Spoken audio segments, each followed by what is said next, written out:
Hello. Me again. I'm going to read the preface. Maybe I should finish the preface. I get excited about things and then... That's okay. I'll read up to where I am, and then I'll read the rest. I'll read the whole thing. Let's do it. Okay, this is an excerpt from The Mass Psychology of Fascism, the preface to the 3rd edition by Wilhelm Reich, who you don't know about because he was slandered, he was censored, he died in prison. It was, God forbid, someone actually talks about what's underneath all of this shit that is killing us.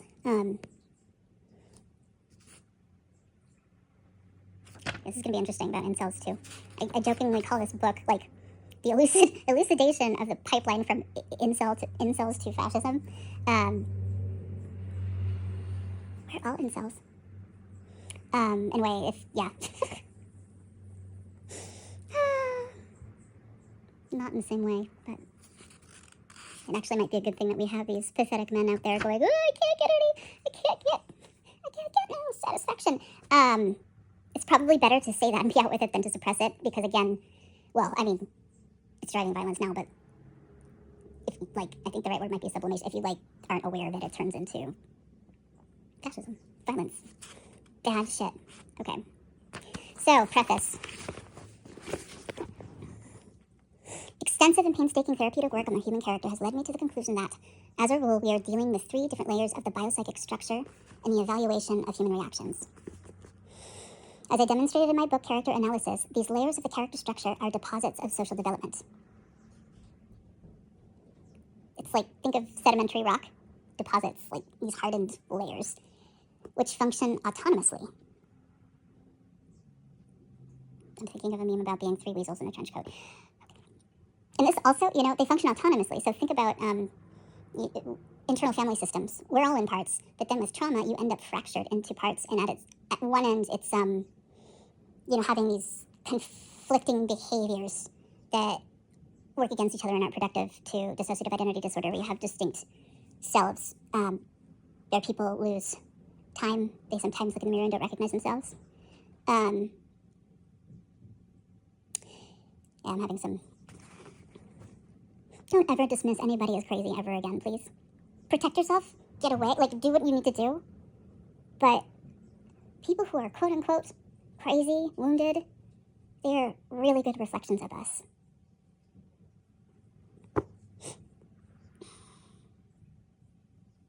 Okay, here we go. Okay, so on the surface layer of his personality, the average man is reserved, polite. This is reserved, polite, compassionate, responsible, conscientious. What are women taught to do?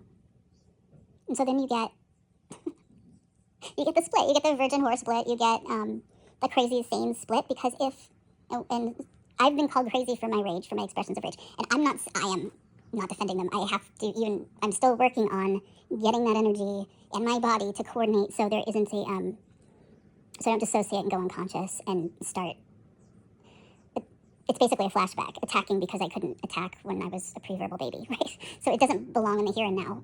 If you do utilize those emotions for good, they have to be really cleaned up, really understood, very intentional and conscious.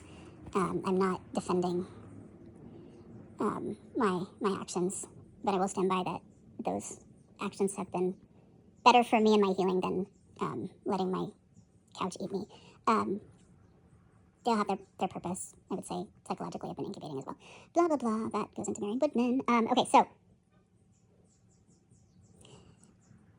we're on the surface layer of his personality. The average man is reserved, polite, compassionate, responsible, conscientious. There would be no social tragedy of the human animal if the surface layer of the personality were in direct contact with the deep natural core. There is nothing wrong with being respectful.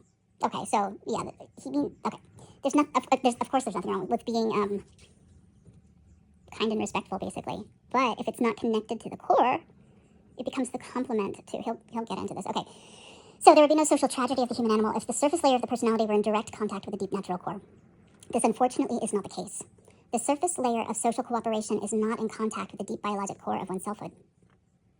The surface layer of social cooperation, which we need social cooperation, but currently, it is not in contact with the deep biologic core of one's selfhood.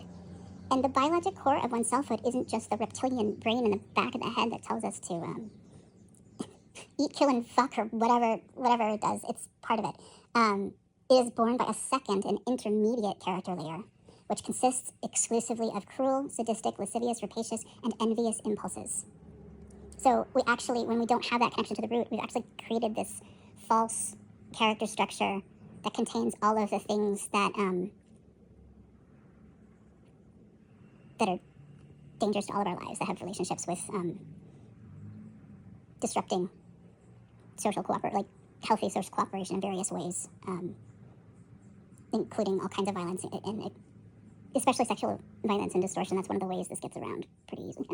Getting around here, spreading the second character. It represents the Freudian unconscious, or what is repressed.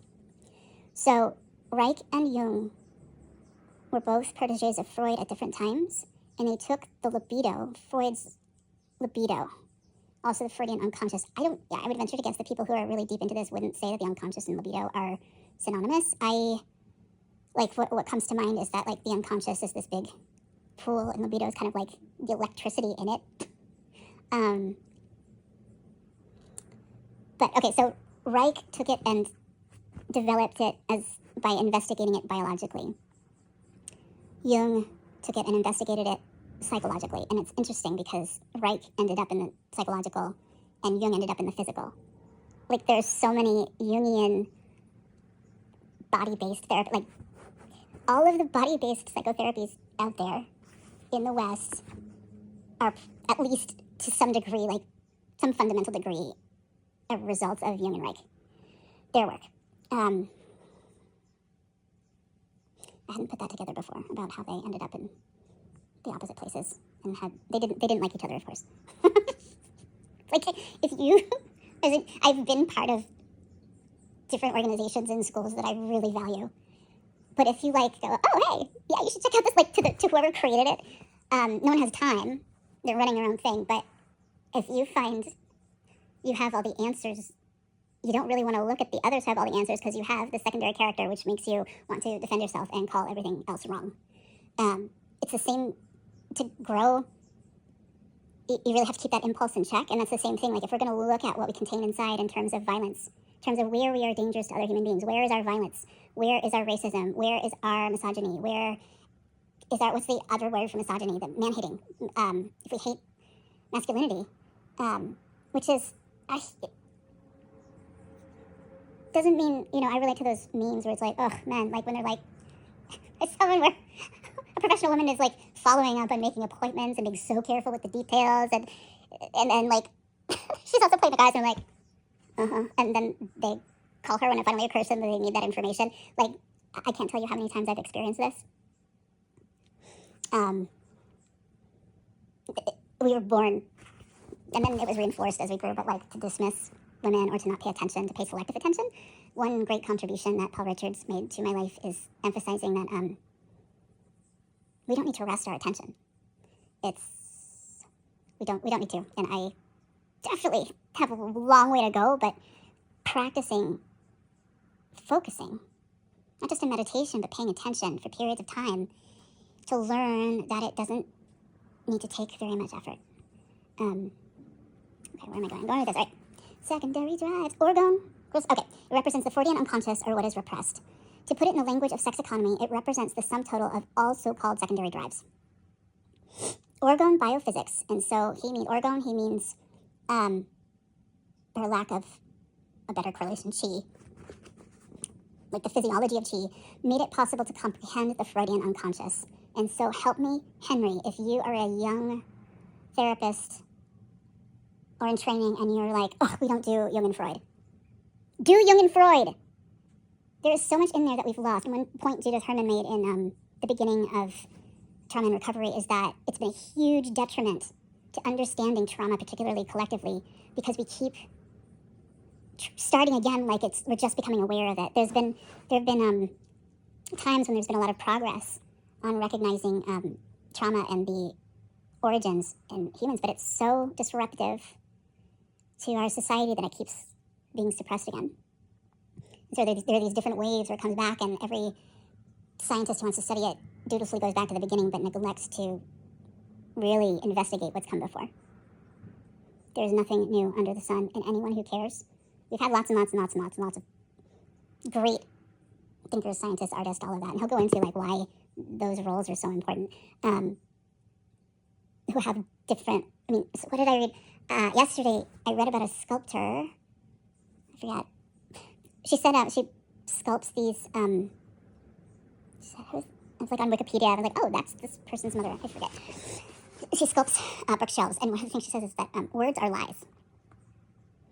Words are lies. Words cannot equal what it is you're describing, and I've heard Sanskrit described as like the words carry the vibration of what they describe. I can't speak to that, but like, we have to use words. We're painting with words over things that we see and think, and we're approximating what they are, but they're lies. And these absolutes are helpful to just kind of go, what? How dare you say that? And then you go, oh, okay, that makes sense. All right. Orgone biophysics made it possible to comprehend the Freudian unconscious, that which is antisocial in man as a secondary result of repression of the primary biologic urges. If one penetrates through this destructive second layer deeper into the biologic substratum of the human animal, one always discovers the third deepest layer, which we call the biologic core. In this core, under favorable social conditions, man is essentially honest, industrious, cooperative, loving, and, if motivated, rationally hating animal. In this core, under favorable social conditions, humans, are essentially honest, industrious, cooperative, loving, and if motivated, meaning if you're threatened by something from the outside, not if you're like, hey, I think I'll be rationally hating today. I have a motivation. No, you are rationally hating. You set boundaries and use force when needed for very good reasons. To protect goodness in service to all that is good. So, yet, it is not at all possible to bring about a loosening of the character structure of present-day man by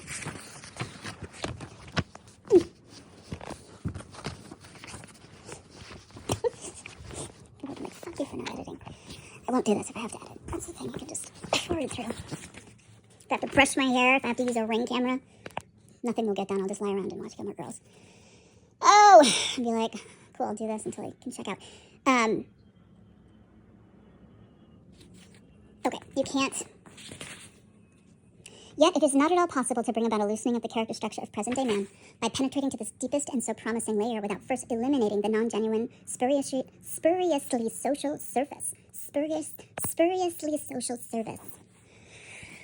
Drop the mask of cultivation, and it is not natural sociality that prevails at first. So drop the mask of cultivation, it's that we've cultivated. It is not natural society. I'm sorry, it is not natural sociality? Sociality? Yeah, okay. That prevails at first, but only the perverse sadistic character layer. It is this unfortunate structuralization that is I'm laughing at the word unfortunate because go to Henry's Thoughts on Instagram to his book reviews. It's a cat. This unfortunate, he uses the word unfortunate in a very funny way. It is this unfortunate structuralization that is responsible for the fact that every natural, social, or libidinous impulse, and he's using libido here specifically sexually, urge to merge, and when I say sexually in any of this, unless I say otherwise, I mean with the whole being, the mind, the heart, the emotion, all of it, the urge to merge, to connect. Or libidinous impulse that wants to spring into action from the biologic core has to pass through the layer of secondary perverse drives and is thereby distorted. This distortion transforms the original social nature of the natural impulses and makes it perverse, thus inhibiting every genuine expression of life. Let us now transpose our human structure onto the social and political sphere. Yes, please. It is not difficult to see that the various political and ideological groupings of human society correspond to the various layers of the structure of the human character.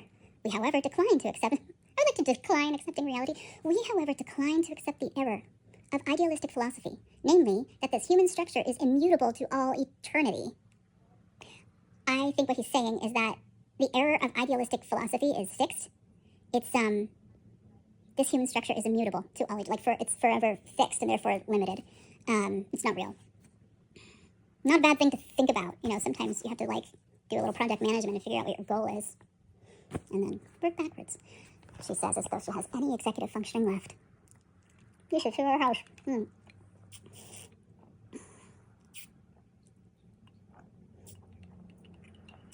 So good. want to always have plenty of nice, clean water. Secondary character structures of everyone. Please don't fuck this up anymore, further than we have. Okay. So, eternity, yes, fixed. After social conditions and changes have transmuted man's original biologic demands and made them a part of his character structure, the latter reproduces the social structure of society in the form of, drumroll please, ideologies. Oh, peace to you, sister and brother, or the ideologies of everyone is equal, therefore I'm going to force everyone should be equal, and whatever happened with Stalin. It's the same, two sides of the same coin. There are problems with ideologies of all kinds and trying to adhere to an ideology. Values are different, morals are different, ethics are different.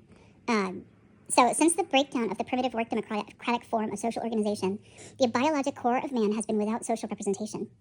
The natural and sublime in man, that which links him to his cosmos. Spaceman. That's one of the last things Reich was talking about.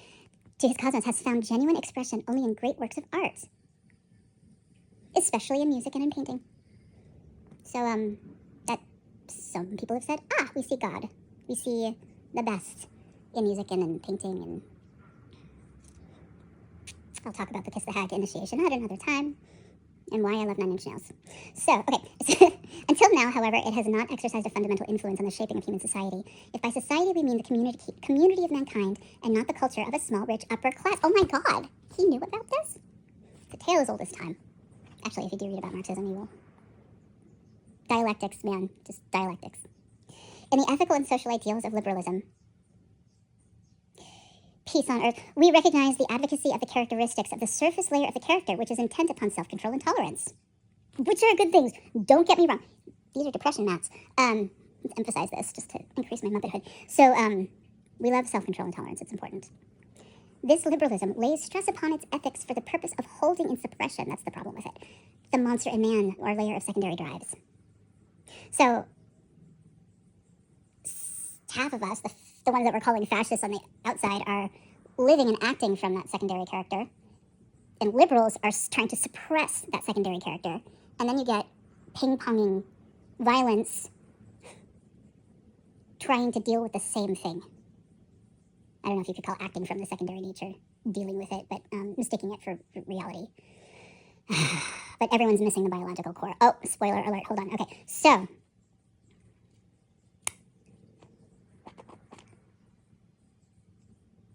this liberalism lays stress upon its ethics for the purpose of holding in suppression the monster in man, our layer of secondary drives, the Freudian unconscious.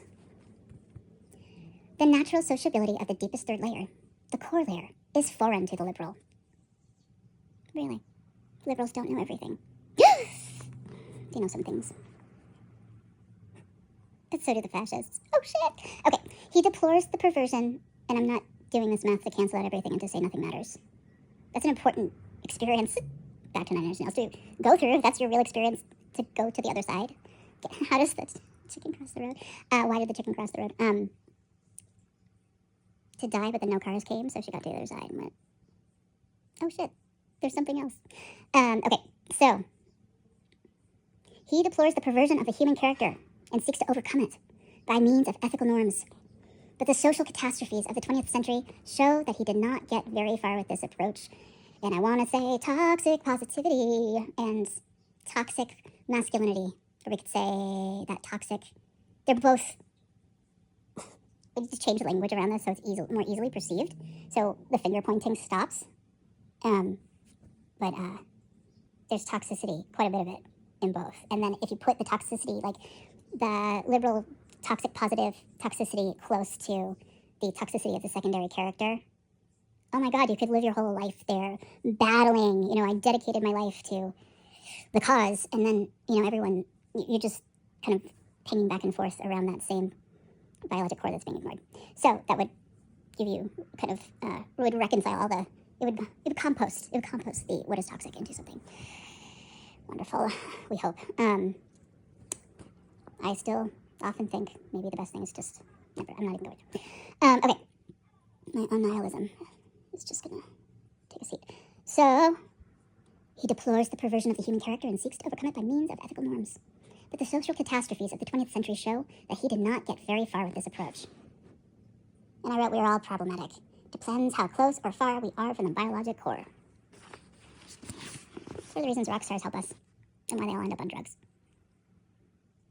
And probably part of the picture of why we have these seeing projections upon people who can move sound and sexuality and all of these forces of life through their body. It's a distortion, but it incites our hunger for our own life, for our own natural life, at least for me. Which is why the work of Pamela Des Barres, I think, is very important. She writes about groupies, and like the original groupies, the real intent of groupies. And her book, I'm with the band, who she was young, and she loved God and rock stars. And she is a very intelligent person, a very loving person, and had access to her natural draw to them. And one of the things I love about her, and I just read Let's Spend the Night, I think, about where she's interviewing other groupies early on, because it's probably the tradition of courtesans, actually. But with rock stars groupies, it all has gotten yucky. Like, you think of groupie and you think of someone who's very, like, hardened and just wants sex. Like, yeah, it's become that, and a lot of the original groupies don't like the term groupie anymore. But they were companions. They were, like, actual, they were muses and companions, and had genuine, like, friendships with the, for the most part, boys in the band. And Pamela is able to articulate so beautifully what her draw was, and how her heart, just wanted to show, her heart and her whole body wanted to show appreciation for what these rock stars were giving, which was intense pleasure, which is, it talks about something having to do with the biologic core. But then, of course, hell breaks loose when you shake your hips. Reich talked about what's stored in our pelvis is. It's like basically every hell known to humanity. All of the pain of not having true contact with life comes up when you start feeling life in your body. And so, but then there's also just, they were curious people and wanted to dig into psychedelics to see more clearly. And yeah, it was an experimental, innocent time. Everything that is genuinely revolutionary, every genuine art and science stems from man's natural biologic core. So I would venture to guess that this does not include, say, political art or conceptual art, which is not to say it's not important. It is. It's super important. But there's like the kind of art that elucidates nature, that gives, helps us access what I will freely call the divine. Sometimes for people who aren't comfortable with that, I'll say the great quantum mystery, because if you go deep into quantum physics, it's all there, man. It's all there. Not in woo-woo quantum used as this little buzzword to mean, ooh, where the good stuff is. If you're going to talk about quantum physics, please actually learn what it is. But if you go deep into Einstein, into those guys, they get really close to something very interesting. So I will freely call God is God when I want to, and you can call God whatever you want. And by the way, some of the atheists in my life who recognize that this moment is all we have, and that acting from goodness in this moment is literally all we have. Some of them are my favorite fucking people, even though I believe in God. They believe in God. I might not call it God. They believe in it. Thus far, neither the genuine revolutionary nor the artist nor scientist has won favor with masses of people and acted as their leader. So this brings up, I don't know what's going on with Zelensky. For the most part, I've had a positive response to Zelensky. I like his t-shirts. I like that he was a comedian. I like that he has this tenacity in his commitment to his people. And there are certain people in my life that I go to argue the opposite with information that is vetted to the best. I mean, no one knows what the living fuck of Christ is going on. That's one of the problems. But I think there's a gift in it, because if we don't know what's going on, all we have are ourselves and the calling of our biologic core, the calling of the divine.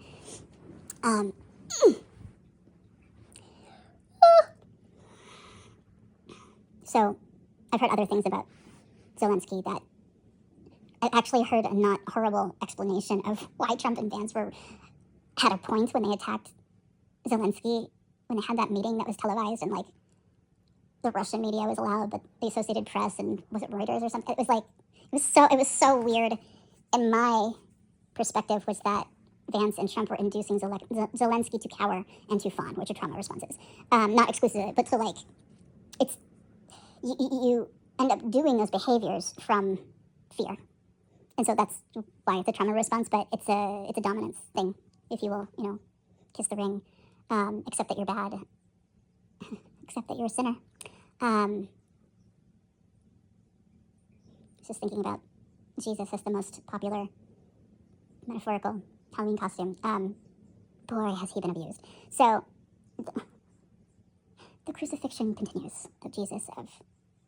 And I'm not an expert. I just know Jesus is a wicked good, and it seems like after this happened was. I digress. You know what I'm saying? Let's go back to this. Okay, so thus far, neither the genuine revolutionary nor the artist nor scientist has won favor with masses of people and acted as their leader. Or if he has not been able to hold them in the sphere of vital interest for any length of time. The case of fascism, in contrast to liberalism and genuine revolution, is quite different. Its essence embodies neither the surface nor the depth, but by and large, the second, intermediate character of secondary drives. If you recall, the secondary drives are false. We created them. They're built of distortion. They're crazy circus mirrors that we see through. So, and that's the only reason I will use crazy, because so help me God if you follow. Okay, you heard me the first time. When the book was first written, fascism was generally regarded as a political party, which, as other social groups, advocated an organized political idea.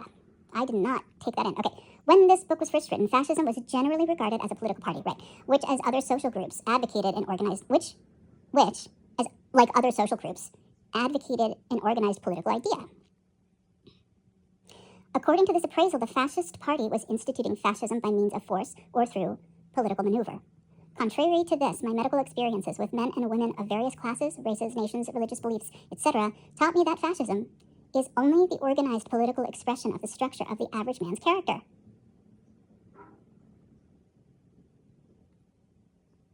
Who's an average man? I am. You are. And I am not going to change every man. Well, sometimes I do that, change every man to woman. Whatever, us. But let's just meet this guy where he's at. Taught me that fascism is the only organized political expression of the structure of the average man's character. A structure that is confined neither to certain races or nations nor to certain parties. We're all one. It's like the shadow of peace, right? We're all one in this. Except maybe for the indigenous tribes that are untouched by, I don't know. Maybe. Okay, blah, blah, blah. A structure that is confined neither to certain races or nations nor to certain parties, but is general and international. I want, what's the international coffee? Oh my God, that stuff is so good. Okay, it's international. Viewed with respect to man's character, fascism is the basic emotional attitude of the suppressed man, of our authoritarian machine, civilization, and its mechanistic, mystical conception of life. Mystical, again, is not like Rumi. It's like blurry and confused and, acting from ideologies. Thinking ideologies are the way. I think Reich would like Rumi. Or Jesus.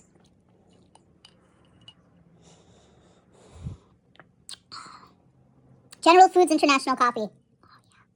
It's so naughty. It's so good. There's little flies in here. Let's take a break and talk to Oscar. Oscar, are you an expression of man's core biological? No, he's not. He's a rectangle. This guy, and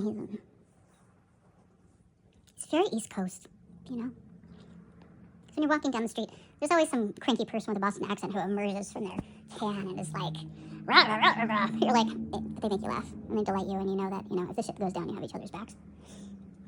That's the beauty of Boston, New York.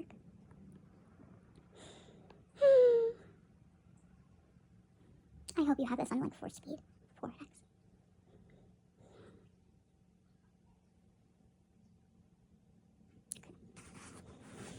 Moving right along. Fascism is an international phenomenon which pervades all bodies of human society and of all nations.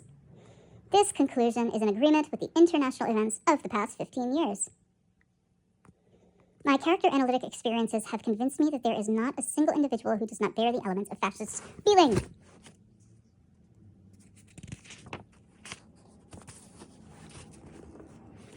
and thinking in his structure. As a political movement, fascism differs from other reactionary parties inasmuch as it is born and championed by masses of people.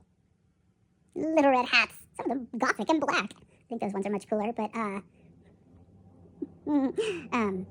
was in Whole Foods and there was a tall guy, and it was the first time I'd seen a black Make America Great Again hat, and I was like, oh, there's goth MAGA now, or something, and I meant to, genuinely, I wasn't intending to push buttons, really, just, we're in Whole Foods, just talk to the people. So, but he remains glaring and nonverbal, and his friends kind of came out. I was like, yes, all right, it's moving along.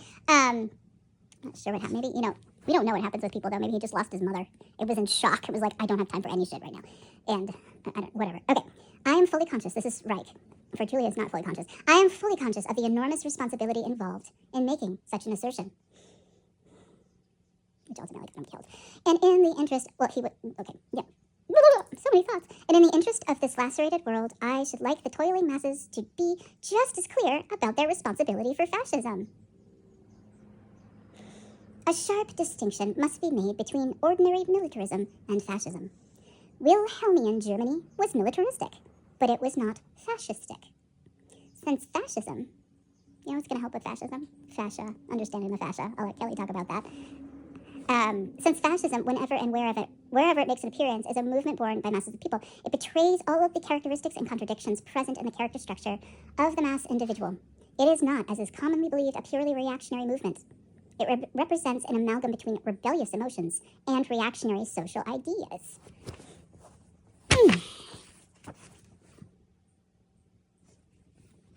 If we conceive of being revolutionary, I have to hold myself back from talking about Oscar. If we conceive of being revolutionary as the rational rebellion against intolerable conditions in human society, the rational will, quote unquote, get to the root of all things. Quote, radical equals radic equals root. And to improve them, then fascism is never revolutionary. It can, of course, appear in the guise of revolutionary emotions, but it is not the physician who tackles a disease with reckless invectives whom we call revolutionary, but the one who examines the causes of the disease quietly, courageously, and painstakingly, and fights it.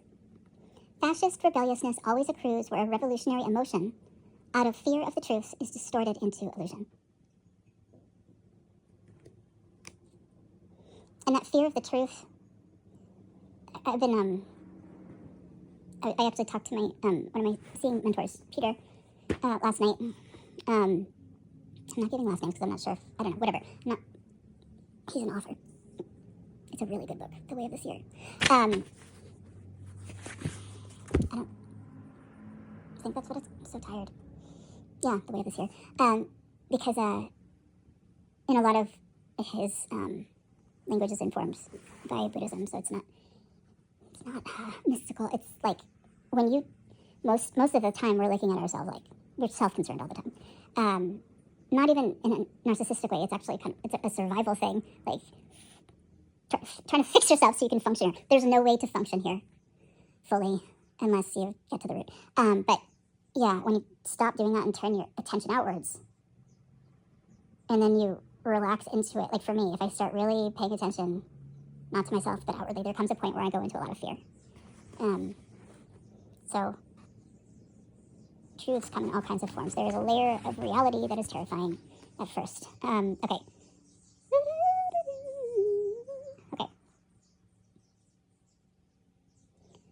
we're back to the doctor, the good doctor. Fascist rebelliousness always accrues where a revolutionary emotion out of fear of the truth is distorted into illusion. In its pure form, fascism is the sum total of all the irrational reactions of the average human character. To the obtuse sociologist who lacks the mettle, M-E-T-T-L-E, to recognize the supreme role played by irrationality in the history of man, the fascist racial theory appears to be nothing more than an imperialistic interest, or, more mildly speaking, a prejudice. Okay, to the obtuse sociologist who lacks the mettle to recognize the supreme role played by, sorry, I have to tell my phone.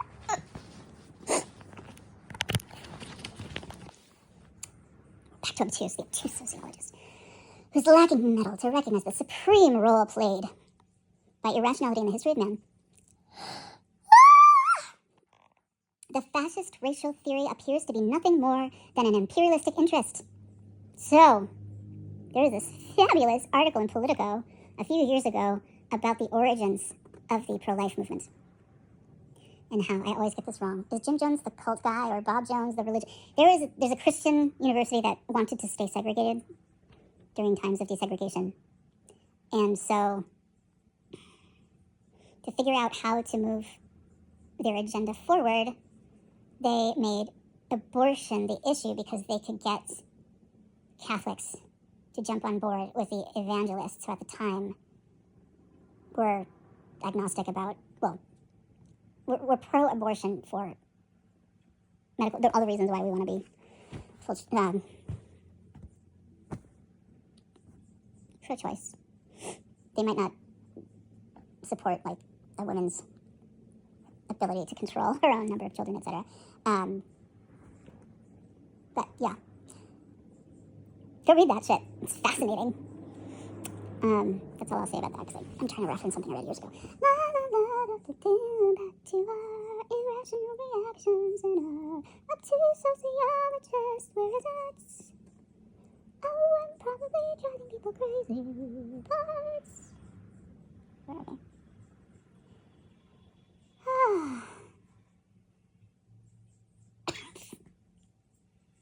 This is my secondary character structure.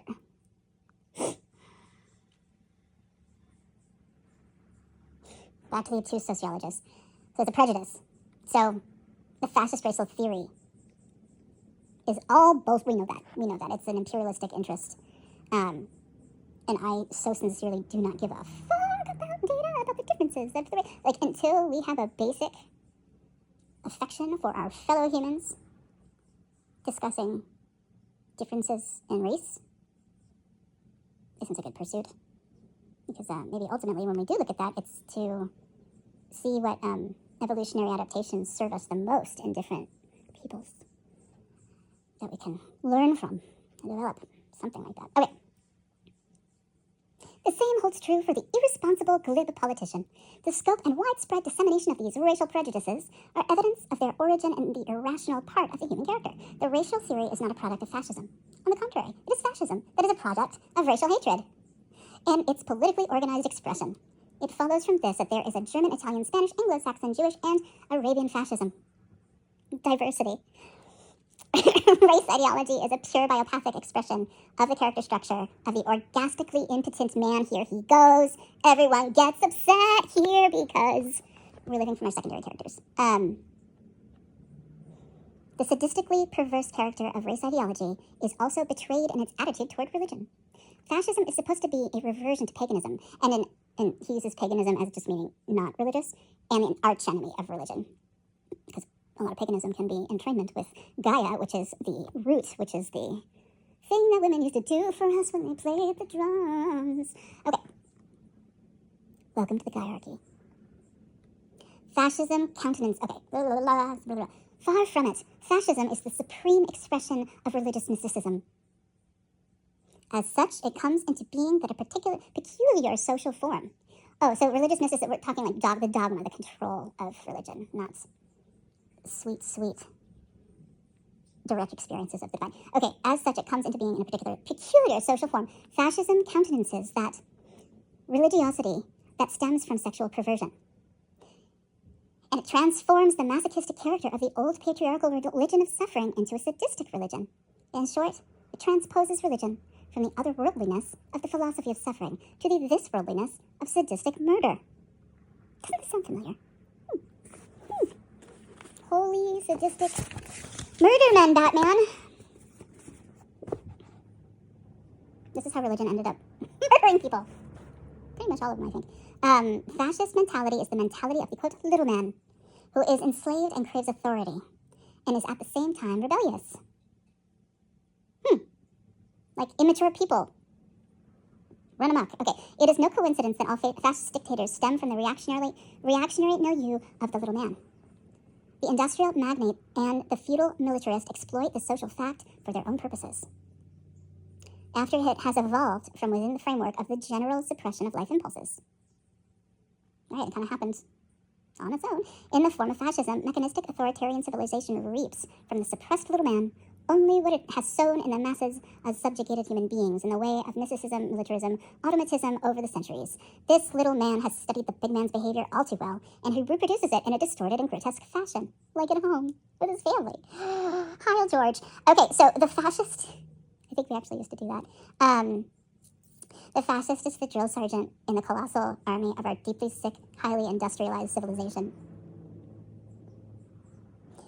And, you know, I've learned with my father, who was absolutely a fascist drill sergeant, that he was harmed too. I don't know if I can say as much or whatever, but it prevented him from having real contact with humans, real love.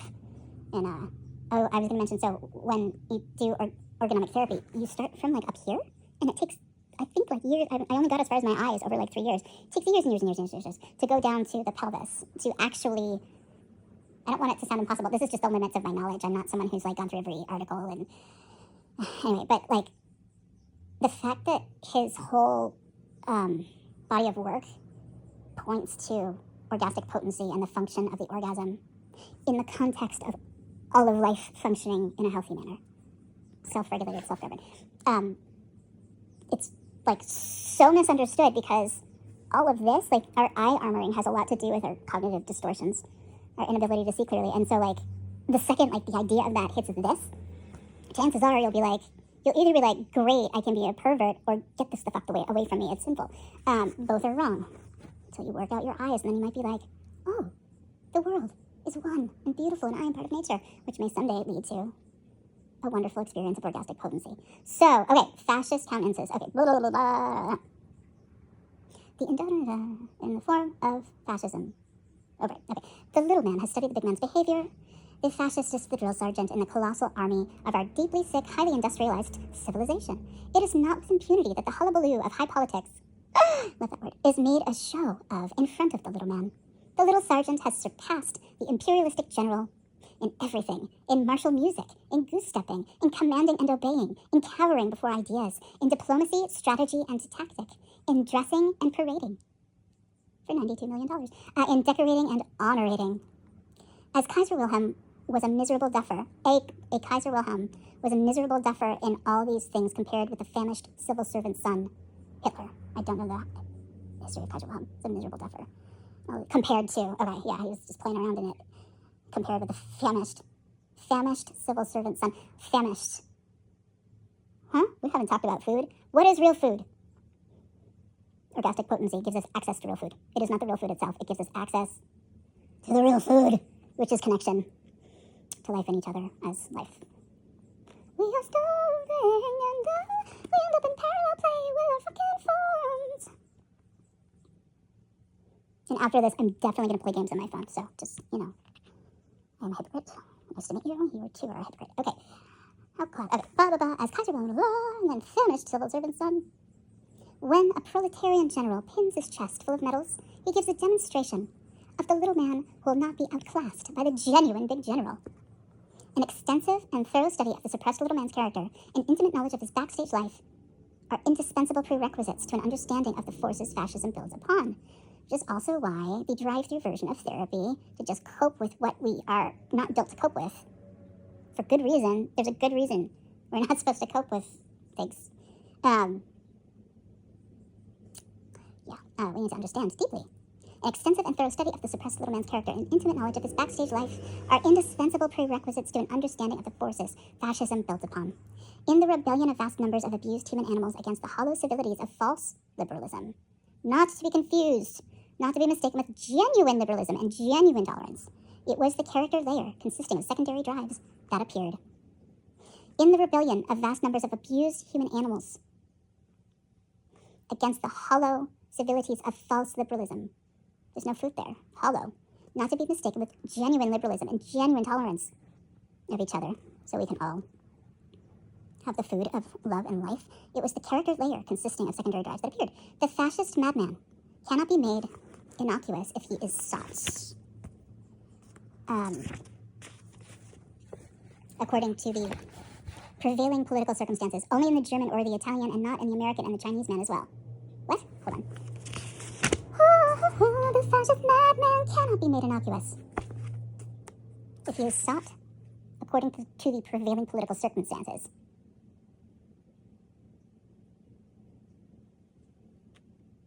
so confused. Hold on. The fascist madman cannot be made innocuous if he is sought. Oh, according only, I see. Okay, so if you only look for the fascist madman in, say, like Germany and Italy, and not like in America and China and everywhere else, if he is not tracked down in oneself, if we are not conversant with the social institutions that hatch him daily, we can't neutralize this unless we all look at it in ourselves. If we are not conversant with the social institutions that have, and then from there we deal with the hens of the social institutions that hatch him daily. Okay, fascism can be crushed only if it is countered objectively and practically with a well-rounded knowledge of life's processes. In political maneuvers, acts of diplomacy are making a show.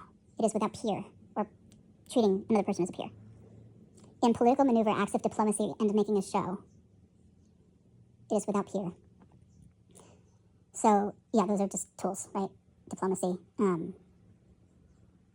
But it has no answer to the practical questions of life, where it sees everything merely in the speculum of ideology or in the shape of the national uniform. Metaphors. When a fascist character, regardless of hue, is heard sermonizing about the honor of the nation. I love how he writes the words for word choices. Regardless of hue, is heard sermonizing about the honor of the nation, instead of talking about the honor of man, or the salvation of the sacred family and the race. Does this sound familiar? Instead of the community of toiling mankind, he means toiling positively. When he is seen puffing himself up and has his chops full of slogans, let him be asked quietly and simply in public. Quietly and simply, not with your, so much harder than it. In theory, it's so much easier than it is in practice. I understand. I will stand by that there are places for protest and different kinds of protest. And peaceful protest could be saying that this is it. What are you doing in a practical way to feed the nation without murdering other nations? What are you doing to feed the nation without murdering other nations? What are you doing as a physician to combat chronic diseases? What as an educator to intensify the child's joy of living? Joy, the importance of joy. It's taken me a while to understand that, but there is a real joy is an indicator of the good path. Okay. Child's joy of living. What as an economist to erase poverty? What as a social worker to alleviate the weariness of mothers having too many children? What as an architect to promote hygienic conditions in living quarters? Let's have no more of your chatter. Give us a straightforward, concrete answer, or shut the fuck up. You did not say. You just said shut up, and I will embellish here. My father used to yell and scream all day long, and no one else was really allowed to speak unless they were reinforcing what he was saying. Heil George. Okay. It follows from this that the international fascism will never be overcome by political maneuver. It will fall victim to the natural organization of work, love, and knowledge on an international scale. It follows from this that international fascism will never be overcome by political maneuver. Can't fight fire with fire. It will fall victim to the natural organization of work, love, and knowledge on an international scale. And I think maybe that's a good thing. In our society, love and knowledge still do not have the power at their disposal to regulate human existence. Right now, yeah. In fact, these great forces of the positive principle of life are not conscious of their enormity, their indispensability, their overwhelming importance for social existence. It is for this reason that human society today, 1 year after the military victory over party fascism, still finds itself on the brink of the abyss. The fall of our civilization is inevitable if those who work, the natural scientists of all living and dead, not dead, branches of knowledge. Okay, hold on. The fall of our civilization is inevitable if those who work, the natural scientists of all living, not dead branches of knowledge, and the givers and receivers of natural love, should not become conscious of their enormous responsibility quickly enough. Let's read that again, because he's giving us a big, huge clue. Here. The fall of our civilization is inevitable if those who work, if the natural scientists of all living branches of knowledge, and he's raising work up, so it's work, love, and knowledge. Those are kind of like if we're all regulated by nature, those are the things. And there's joy, and he's talking about joy of work, not the kind of slavery and exhaustion and stuff that we have now. It's not it. So it's like work in the right way, work in support of life.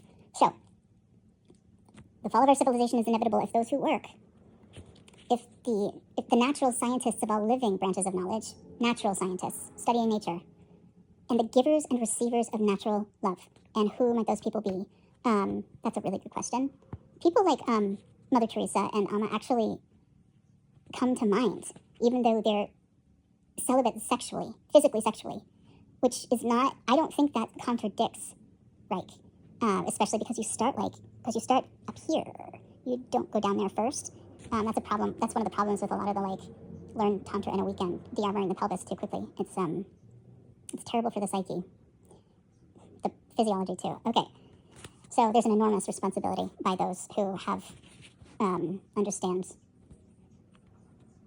the joy of living through work, through studying nature, and love, givers and receivers of natural love, which are probably mothers too, which is probably why, one of the reasons why women have there are several people who have said it's up to women to resolve what's going on in the world. And I've heard it said is like, it's up to women to realize they're not, it's our mothering nature, even if we're not mothers, like we have this inherent understanding of, like, some of us, not everybody, but like if you hold a baby, that love, the natural love. The life impulse can exist without fascism, but fascism cannot exist without the life impulse. Fascism is the vampire leached to the body of the living, the impulse to murder given free rein when love calls for fulfillment in spring. And I wrote, incels! I think this is backwards. In my reading this, I don't have a lot of knowledge about incels, but there's been a lot of, like, things flying through social media about these, like, men, they're like, epidemic of no loneliness. And that's real. It's real. There's an epidemic of female loneliness. We're all lonely. We're all painfully lonely. And it's probably, if you equate sex with connection, if you equate, well, there are also biological impulses that are probably, that are different, that are probably driving us. But, so, incels, they're pointing at something real. And they are victims, but they are not victims of women. They are victims of our disconnection from the life impulse, from the core. And it makes a lot of sense also why most women probably are in fear and paranoid about men. It's like all of this makes sense. But if you take any part by itself, then you can start going, oh, that's right and that's wrong. Blah, blah, blah. It's when you look at it as a whole, it makes sense, and the resolution of it is going to the life impulse, not or God. These bigger things, nature, God, these bigger holes that can help regulating us again. And so I think about things like maybe a service where lonely men get to learn about women, not physically. Again, you start with this little, just talk, maybe, and just to give feedback and listen and have, probably online. It's better to be in person with people because you get all of that ergonomic feedback, the energetics and mirror, all of that. It's better in person, but for safety, maybe just healthy, patient women offering their time to talk to very lonely men if they're crying out in pain, and that's driving fascism and murder. I keep thinking about how I wrote a song recently called "The Wails of the Wounded" and how we ignore them. If we ignore cries of animals, humans, all of it that doesn't come through in English, in our language. Like, scientists used to really believe that babies had no feeling, that, like, vivisection was okay on babies because, they don't feel anything. There's a French scientist who published this beautiful book, Doctor, of babies after birth when their whole, their biological, emotional whole, this basically, when all of that is respected, when you take, like, the cry of being born, not a cry of life, but as like, hey, I could be more comfortable, please help me with this gigantic change. Maybe I'll find that book and put pictures of that. Where was I going? Oh, I've been thinking about how when you hear, like, shouting and anger, rah, rah, rah, like, so long as I'm safe, if I pass a dog that seems dangerous and it's like, rah, I don't go, oh my God, he's bad. No, I go, what happened? What happened to this guy? Why is he like this? And so if you see a bunch of college students protesting or, steel workers screaming and yelling that they don't have exercise, like, women, me, back to Julia, I had a really hard time speaking during periods of time. It was really, really unsafe to have needs to say what I really thought. And so later, and so like when I would ultimately explode in an effort to get away from my father, I was incoherent. I couldn't find the words. It was so frustrating. I would get so overwhelmed with anger that I couldn't find the words to articulate it. And I mentioned this in my video about going to the locked unit for my own safety, and being with people with all kinds of different diagnoses of mental illness, and how they get ignored. Like, same with, historically same with animals. They don't speak in a way we can understand, therefore they must be dumb. We need to, like, so many of us have metaphorically, and if you believe in past lives or emanations, it's like we've had our tongues cut out, literally. We have a memory of not being allowed to speak, and it being dangerous to speak, and dangerous to articulate. And say, like, I always fantasized about having really, like, safe, loving parents who I could go to speak, clearly about my experience in every area of my life. I really, we need parenting in the realm of, like, especially, like, sexuality. Like, I wanted to be able to bring the most difficult parts of my life that was developing to safe adults, and where it was okay to use my words. Yeah, teaching a toddler to use their words is great, but if you haven't gotten beyond that, if you have a history that is wound into your body, so it's like, I'm 48 years old, it's recent that I've been able to, like, start hearing my own voice come through in singing, like, slowly and consistently. I've heard it come out before in isolated incidences, catalyzed by anger, actually. Not like I'm yelling, but I'm like, oh, frustration. This big voice comes out. But,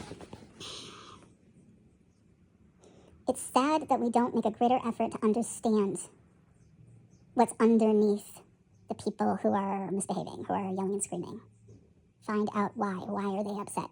What's going on? Because chances are they have some words, but they may not have all of them. They may not have a complete understanding, because when you're wounded, sometimes all you know how to do is growl and bite or cower or scream for help. Like, yeah, okay, here we go.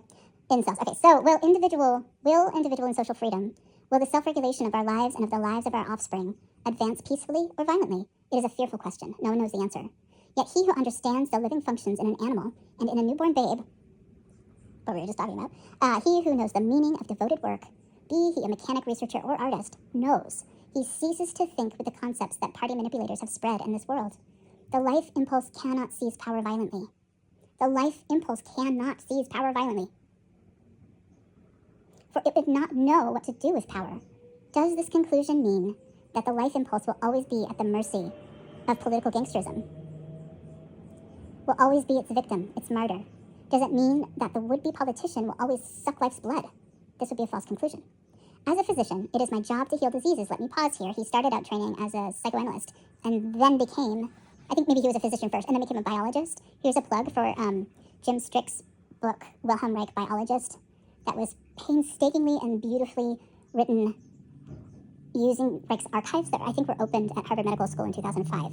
I think Jim is a graduate of the, he's at least strongly associated with the Harvard's History of Science program. It's a really good book. Interesting as heck. So, as a physician, it is my job to heal diseases. As a researcher, I must shed light upon unknown relationships in nature. Now, I must shed light upon unknown relationships in nature. Now, if a political windbag should come along and try to force me to leave my patients in the lurch and to put aside my microscope, I would not let myself be inconvenienced. I would simply throw him out if he refused to leave voluntarily. Whether I have to use force against intruders to protect my work on life does not depend on me or on my work, but on the intruder's degree of insolence.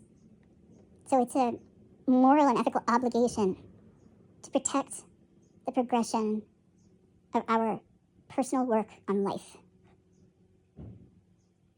in whatever form. That's one of the reasons art is so important at times like these.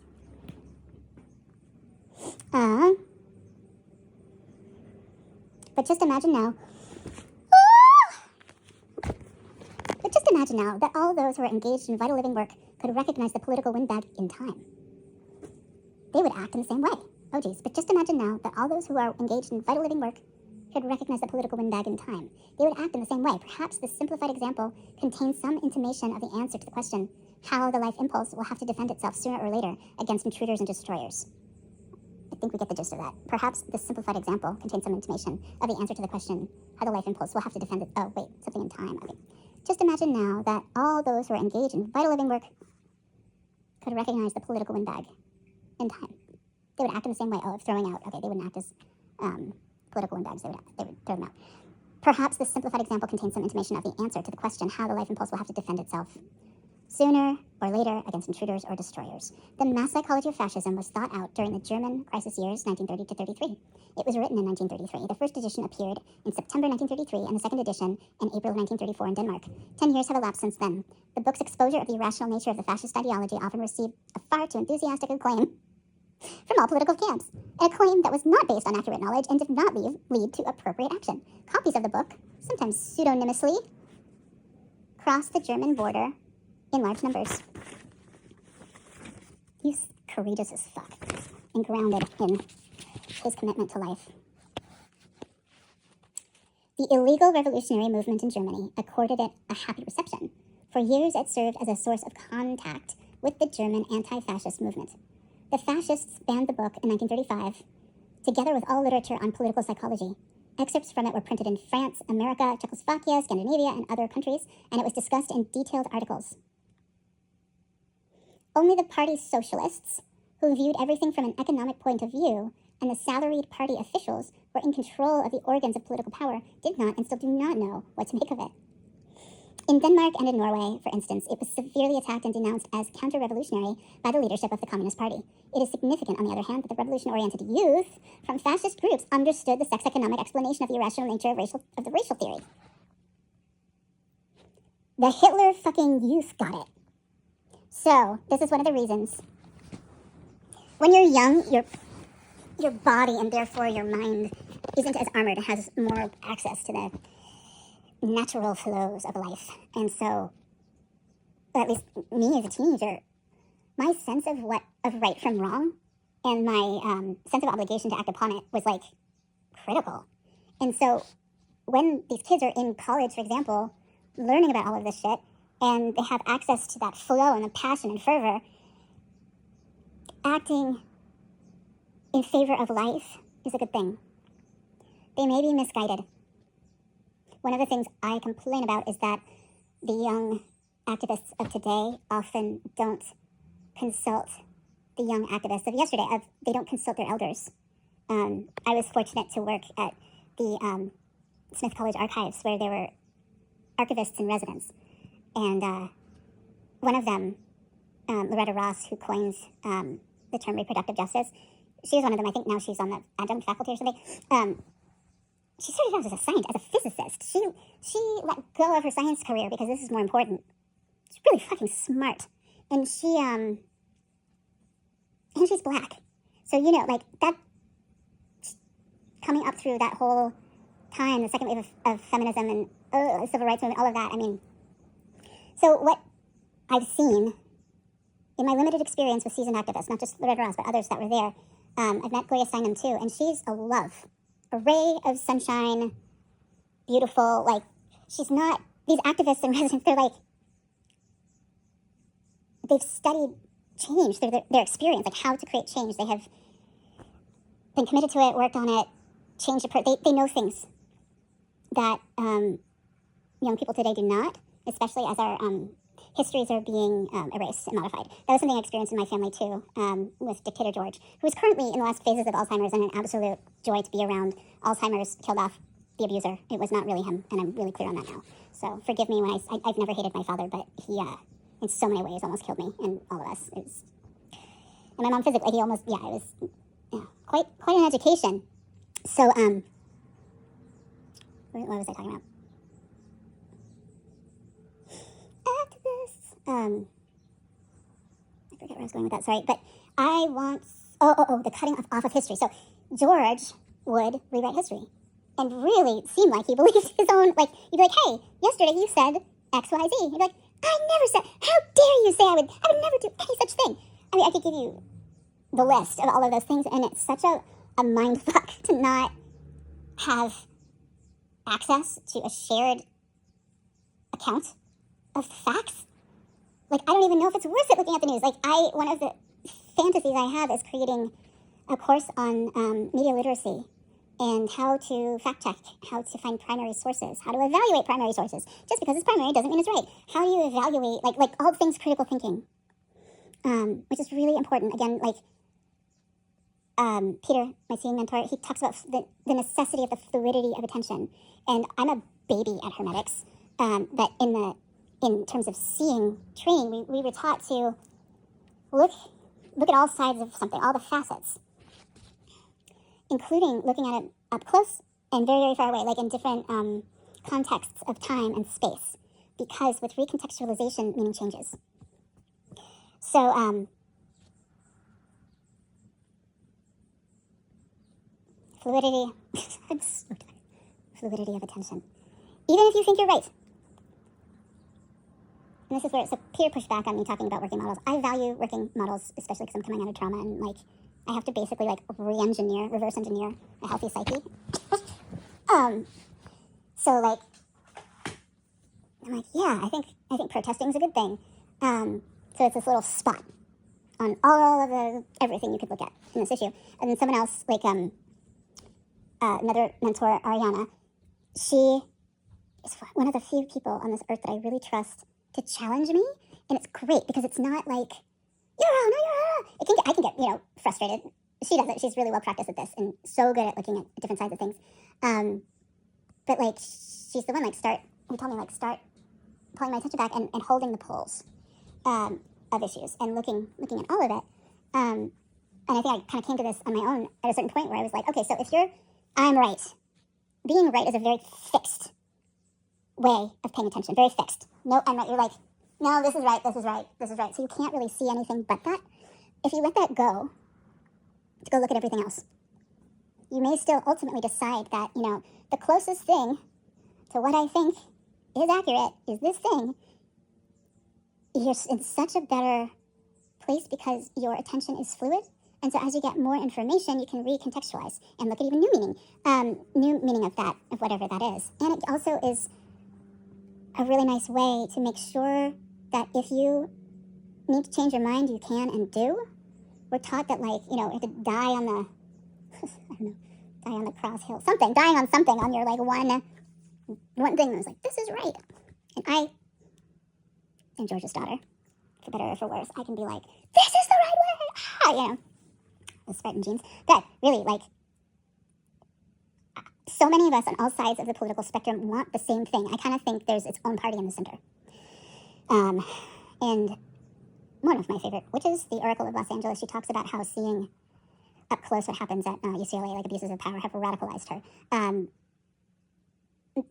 There's that to me, I think she's using that word differently about maybe pushing out to the sides, but it also, the way that she works and who she is, to me, relates very much to, in the role of a witch, the role of a medicine woman, is to maintain that connection with life and to help us regulate with life. And so as she does her work with nature, with God, with her witch work, her medicine woman work, as she's looking at what's going on in politics. And politics is politics really seems to be like this sterilization of what actually happens. It's easy to talk, we know this, you look on your phone and you see babies charged in Gaza. Meanwhile, you hear someone, on the news talking about why it's the right thing to do in the driest, normal voice. It doesn't make any sense. Anyway. Okay, the Fascists banned the book in 1935 together with all literature on political psychology. Excerpts from it were printed in French, blah, blah, blah. Only the party socialists who viewed everything from an economic point of view and the Soviet party officials were in control. Oh, yeah, it was the fascist kids who got it. They weren't probably yet the revolution-oriented youth. In 1942, an English source suggested that the book be translated into English. Thus, I was confronted with the task of examining the validity of the book 10 years after it was written. The result of this examination exactly reflects the stupendous revolution in thinking that had taken place over the course of the last decade. It is also a test of the tenableness of sex economic sociology, which is his work, sex economy. It's that root connection to life, to our biological rhythms, and its bearing on the social revolutions of our century. I had not had this book in my hands for a number of years. As I began to correct and enlarge it, I was stunned by the errors in thinking that I had made 15 years before, by the revolutions in thought that had taken place, and by the great strain the overcoming of fascism had put on science. To begin with, I could well afford to celebrate a great triumph. The sex economic analysis of fascist ideology had not only held its own against the criticism of the time, its essential points were more than confirmed by the events of the past 10 years. It outlived the downfall of the purely economic, vulgar conception of Marxism, with which the German Marxist parties had tried to cope with fascism. That a new edition is called for some 10 years after its initial publication, we're going on almost 100 years now, still holds up after its initial publication, speaks in favor of mass psychology of fascism. None of the Marxist writings of the 1930s whose authors had denounced sex economy could make such a claim. My revision of the second edition reflects the revolution that had taken place in my thinking. Around 1930, I had no idea of the natural work-democratic relations of working men and women. The inchoate sex-economic insights into the formation of the human structure were inserted into the intellectual framework of Marxist parties. Okay. At that time, I was active in liberal, socialist, and communist cultural organizations and was regularly forced to make use of the conventional Marxist sociologic concepts in my expositions on sex economy. Even then, the enormous contradiction between sex economic sociology and vulgar economism was brought out in embarrassing disputes with various party functionaries. Even though the enormous contradiction between the sex economic sociology and vulgar economism was brought out in embarrassing disputes. Okay, as I still believed in the fundamental scientific nature of the Marxist parties,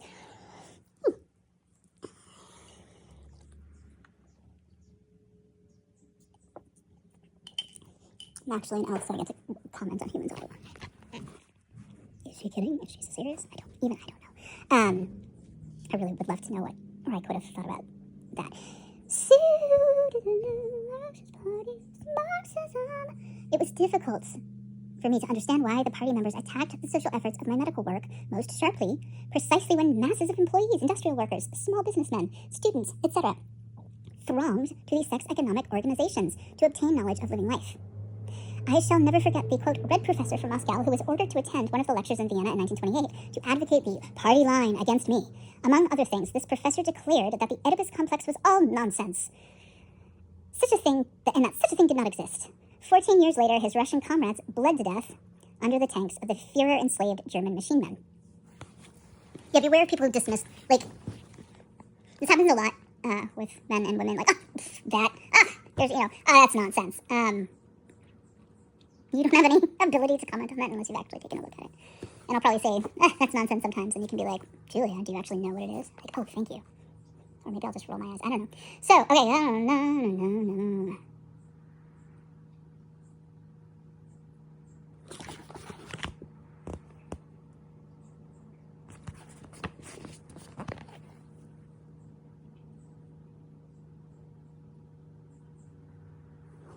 Oh, the party line, yep.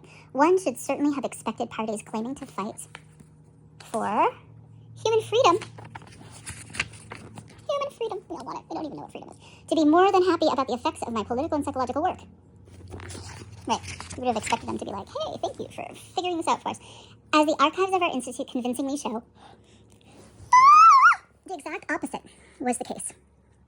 The greater the social effects of our work on mass psychology, the harsher were the countermeasures adopted by the party politicians. As early as 1929 to 30, Austrian social democrats barred the doors of their cultural organizations to the lecturers from our organization. In 1932, notwithstanding the strong protest of their members, the socialist as well as communist organizations prohibited the distribution of the publications of the publishers for sexual politics.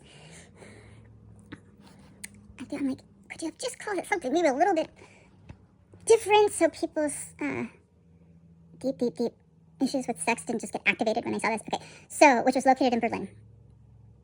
I myself was warned that I would be shot as soon as the Marxists came to power in Germany. That same year, the communist organizations in Germany closed the doors of their assembly halls to physicians advocating sex economy. This, too, was done against the will of the organization's members. I was expelled from both organizations on grounds that I had introduced sexology into sociology and shown how it affects the formation of human structure. On the grounds of that, he was expelled. Okay, in the years between 1934 and 37, it was always Communist Party functionaries who warned fascist circles in Europe about that, quote, hazard of sex economy. This can be documentarily proven. Sex economic publications were turned back at the Soviet-Russian border, as were the throngs of refugees who were trying to save themselves from German fascism. There is no valid argument in justification of this. These events, which seemed so senseless to me at the time, became completely clear while reviewing the mass psychology of fascism. Sex economic biologic knowledge has been compressed into the terminology of vulgar Marxism as an elephant into a foxhole. As early as 1938, while revising my, quote, youth book, Oh, he's referring to his book, The Sexual Fight of Youth. I noticed that he advocated for, like, teenagers and stuff, people who are, like, when they're at the appropriate developmental age to actually, have safe, supportive ways to explore, and adults in a position to, like, counsel them and help with this crazy-ass time of life when that's all opening. Okay, so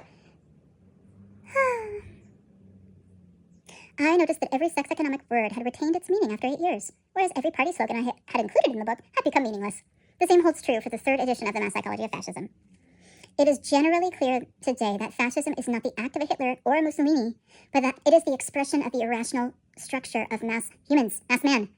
Yes, it is an expression of all of us. The orange one is an expression of all of us. And also, maybe there's another person. I don't know. I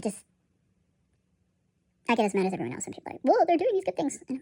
But maybe there are other people in there. Okay,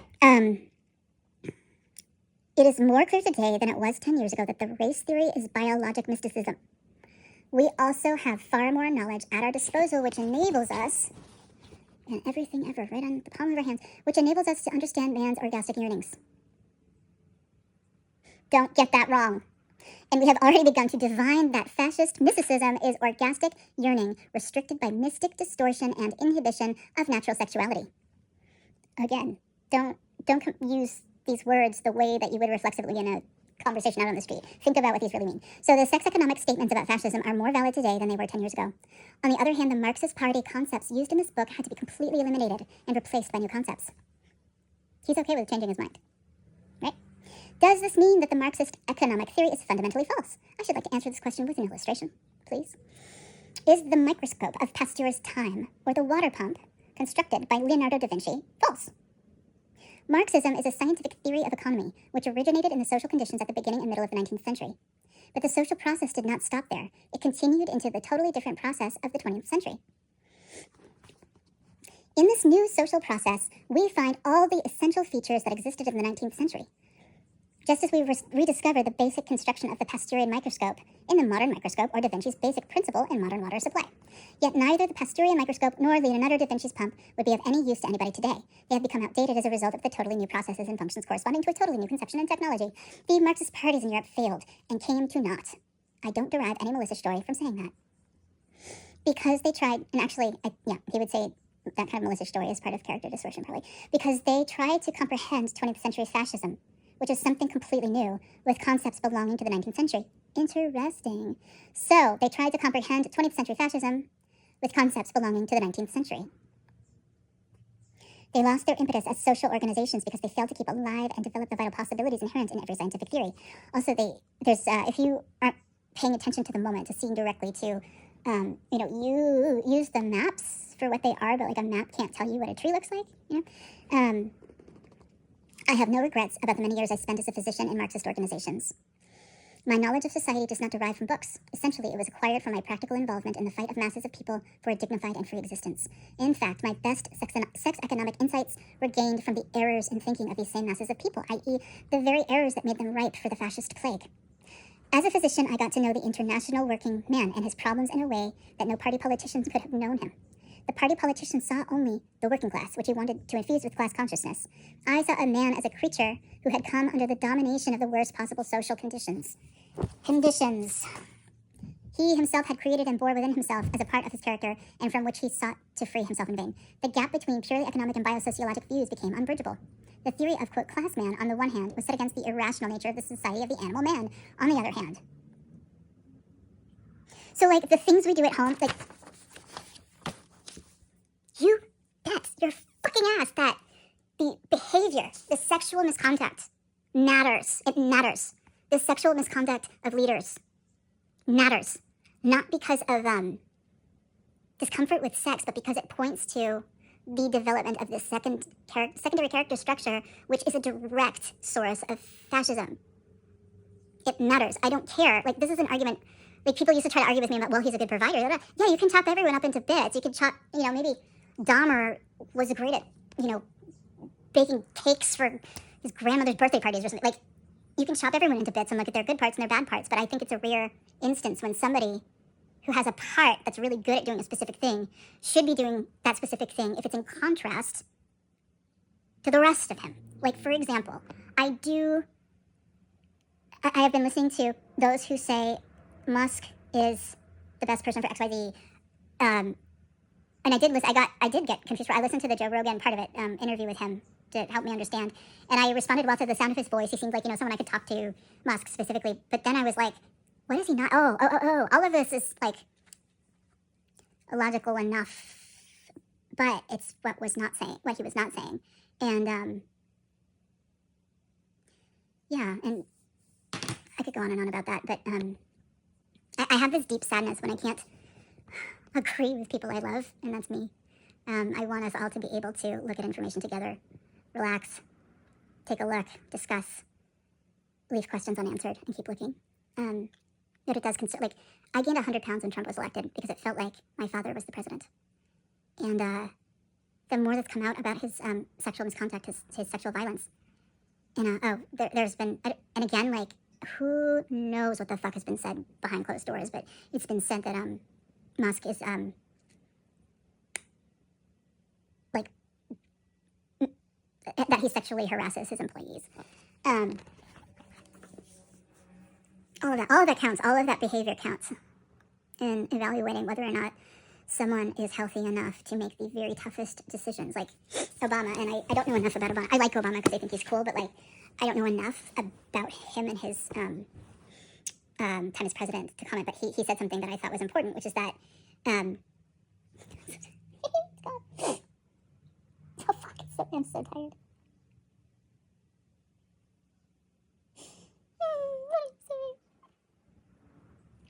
I can't remember. I remember now. The toughest. The thing about being president is that you are the guy who has to make the worst decisions. It is that that impossible situation of like, do you avoid killing 5 people by killing, the person you love most or something, or do you kill the person you love most, do you save the person you love most and kill 5 people?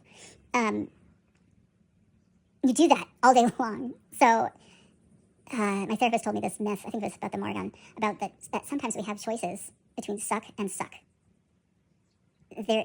It's not as clear as we would like it to be. And harm reduction isn't always straightforward. So when we choose who makes those decisions, we want to choose people who are best equipped to make those kinds of decisions. And I suspect that one of the reasons Musk might be quote-unquote good at his job, he might have, I don't know, if he was scanned, maybe he has a psychopathic brain structure. I have a friend who studied serial killers and told me about how the psychopathic brain structure is something I think that people are born with. Like Hillary Clinton has that. It doesn't mean necessarily that that means they're a terrible person. I think it's sort of like, it could be like Dexter, like people who are built like that can use that. I think maybe it's like a lack of empathy and an emphasis on logic, which is maybe why people are saying that Musk is good at this. I don't think that is a complete argument for why in support of him. I'm also concerned about his drug use, but and anytime you need something from your audience, it's problematic. Ruby Rose Fox has a great, I'm so envious that she did this. She figured out that performers end up getting into serious burnout situations if they have consistently performed from a place of need, instead of being rooted in a place of being the tuning fork, being not just the giver, but the source. She combined polyvagal theory with positive psychology, Csikszentmihalyi, flow state. She added, on top of it, I think and like a lot of things I've read very little, but like in polyvagal theory, there's a safe and social state that's kind of like the optimum, but she added on like a play, like a creative play state that comes from Csikszentmihalyi, and says that if we learn, this is me to a T, if we learn that performance gets us love, like for me, academic, I thought I was really loved, but I also look back and like I was a high performer to protect myself a lot, and things went to shit when I could not deny my needs anymore in favor of that performance output. But I was also a performing artist, and like if you have learned that performing gets you love more than just being yourself, you will not develop the safe and social state that allows you to create bonds with people, which is so related to what Reich talks about and was a revelation for me, because for so long, I mean, not only feeling like I was trapped behind a pane of glass, like optically, it was like dissociation was decades of this, feeling like everything's two-dimensional and I'm trapped behind a pane of glass. And also that I have no idea how any of those people work out there. I still struggle with this, like how to bond in a healthy way, because I didn't have that safe and social state wired into my nervous system as a resource. So I'm developing it now at 48 years old, which is why I frequently wanted to careen off a bridge and give myself back to Gaia, because she knows what the fuck is up. So, my body. But I'm not. I'm staying here. Where were we? Here's Oscar. We're almost done. I have no idea if anyone's going to listen to this, but you know what? I'm doing what I need to do. Whatever. Okay. Ooh, Trotsky. Everyone knows today that Marxist economic ideas have more or less... Okay, here it is. The gap between purely economic and biosociologic views became unbridgeable. The theory of class man, on the one hand, was set against the irrational nature of the society of the animal man, on the other hand. Everybody knows that the dice are loaded, and that today, that Marxist economic ideas have more or less infiltrated and influenced the thinking of modern man. Yet, very often, individual economists and sociologists are not conscious of the source of their ideas. Reich has infiltrated everything. The, Golden Dawn has influenced everything. The Jung has influenced, like, we don't even know where these things come from in us.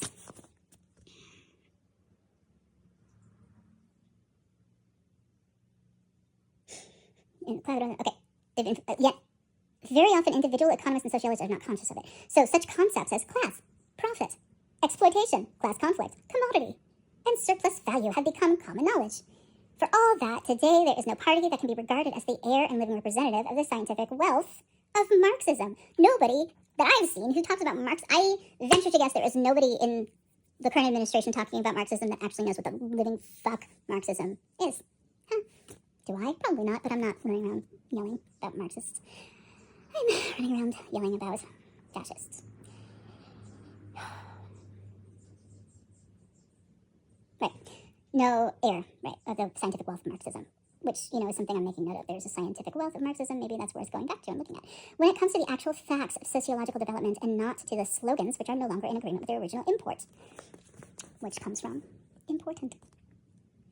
In the years between 1937 and 1939, the new sex economic concept, work democracy, was developed. The third edition of this book includes an exposition of the principal features of this new sociologic concept. It comprises the best, still valid, sociologic findings of Marxism. It also takes into account the social changes that have taken place in the concept worker in the course of the last 100 years. I know from experience that it is the sole representatives of the working class, quote, and the former and emerging leaders of the international proletariat who will oppose this extension of the social concept of the workers on grounds that it is, quote, fascist, Trotskyian, counter-revolutionary, hostile to the party, etc. Organizations of workers that exclude Negroes and practice Hitlerism do not deserve to be regarded as creators of a new and free society. Yes. Hitlerism, however, is not confined to the Nazi Party or to the borders of Germany. It infiltrates workers' organizations as well as liberal and democratic circles. Fascism is not a political party, but a specific concept of life and attitude toward man, love, and work. This does not alter the fact that the policies pursued by the pre-war Marxist parties are played out and have no future. Just as the concept of sexual energy was lost within the psychoanalytic organization only to reappear strong and young in the discovery of the orgone, aka chi, he's talking about orgone energy. And I think people who are really, they might scientifically distinguish those life forces. I don't know enough, but for our purposes, orgone is life force. The concept of the international worker lost its meaning in the practices of Marxist parties, only to be resurrected within the framework of sex economic sociology. For the activities of sex economists are possible only within the framework of socially necessary work and not within the framework of reactionary, mystified, non-working life. Sex economic sociology was born from the effort to harmonize Freud's depth psychology with Marx's economic theory. This is what I wanted to harmonize Freud and Jung and Reich. Instinctual and socioeconomic processes determine human existence, but we have to reject eclectic attempts to combine instinct and economy arbitrarily. Sex economic sociology dissolves the contradiction that caused psychoanalysis to forget the social factor and Marxism to forget the animal origin of man. As I stated elsewhere, psychoanalysis is the mother, sociology is the father of sex economy. But a child is more than the sum total of his parents. He is a new, independent living creature. He is the seed of the future. Not an extension of your own body, George, to be controlled for life. In accord with the new sex economic comprehension of the concept of work, the following changes were made in the book's terminology. The concepts communist, socialist, class consciousness, etc. were replaced by more specific sociologic and psychologic terms, such as revolutionary and scientific. What they import is a radical revolutionizing, rational activity, getting to the root of things. Okay. The following changes were made in the book's terminology. Okay, so the concepts communist were replaced by more specific social, revolutionary, and scientific. Okay, radical, getting to the root of things. Yeah, okay. So this takes into account the fact that today it is not the communist or the socialist parties, but in contradiction to them, many non-political groups and social classes of every political hue that are becoming more and more revolutionary, i.e. are striving for a fundamentally new rational social order. It has become part of our universal social consciousness. And even the old bourgeois politicians are saying it, that as a result of the fight against the fascist plague, the world has become involved in the process of an enormous international revolutionary upheaval that is still continuing 100 years later.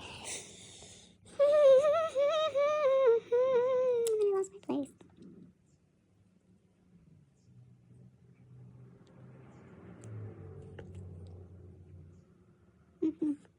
I need to keep my place going forward if I'm not going to edit. Maybe someday I'll edit. Okay. This contradicts. Okay. It has become part of our universal social consciousness.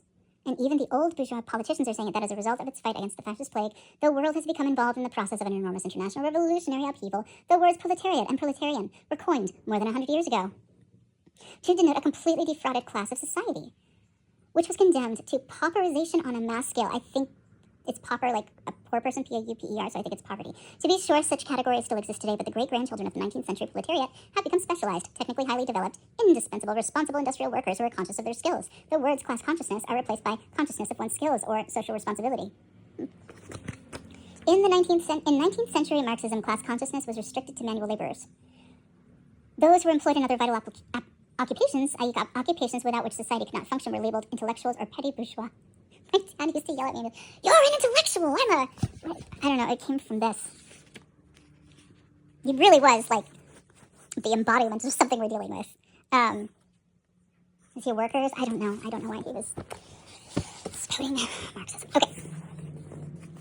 The labor proletariat. Please tell me we're almost done, so I'm going to fall asleep. Okay, and you probably are asleep. So the schematic and no longer applicable juxtaposition played a very essential part in the victory of fascism in Germany. The concept of class consciousness is not only too narrow. It does not at all tally with the structure of the class of manual workers. For this reason, industrial work and proletariat were replaced by the terms vital work and the working man. These two terms include all those who perform work that is vital to the existence of society. In addition to the industrial workers, this includes the physician, teacher, technician, laboratory worker, writer, social administrator, pharma-scientific worker, etc. This new conception closes a gap that contributed in no small way to the fragmentation of working human society and consequently led to fascism, both the black and red variety. Owing to its lack of knowledge of mass psychology, Marxist sociology set bourgeois against proletariat. This is incorrect from a psychological viewpoint. The character structure is not restricted to the capitalists. It is prevalent among the working men of all occupations. There are liberal capitalists and reactionary workers. There are no class distinctions when it comes to character. There are no class distinctions when it comes to character. There are no political distinctions when it comes to character. Okay. For that reason, the purely economic concepts, bourgeoisie and proletariat, were replaced by the concepts reactionary and revolutionary or free-minded, which relate to a man's character and not to his social class. These changes were forced upon us by the fascist plague.